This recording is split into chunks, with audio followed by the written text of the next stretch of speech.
కాలమహిమ అద్దె ఇంట్లో రేమాండ్ రారాజు. దేనికి చిక్కినా చిక్కుకున్నా కాలానికి చిక్కాల్సిందే.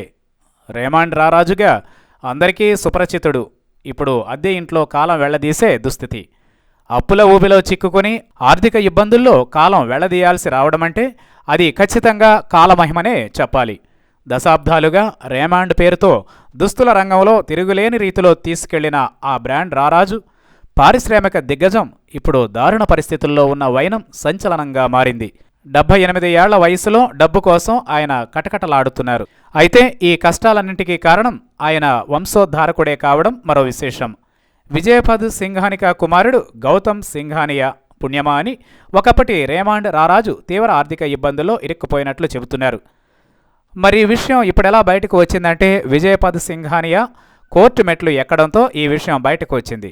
తన కొడుకు వ్యవహరించిన తీరుతో తానెన్ని ఇబ్బందులు పడుతున్న విషయాన్ని ఆయన తన న్యాయవాది ద్వారా కోర్టు దృష్టికి తీసుకొచ్చారు.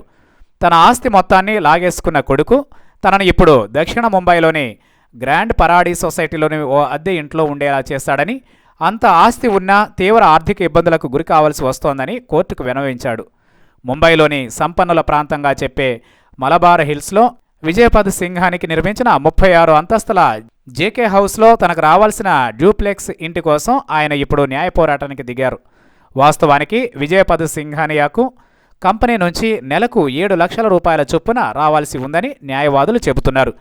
అంతేకాదు, కంపెనీ ఖర్చులతో ఆయన ప్రత్యామ్నాయ నివాస వసతిని సమకూర్చాల్సి ఉన్నప్పటికీ అవేమీ జరగడం లేదు. దీంతో ఆయన కోర్టును ఆశ్రయించారు.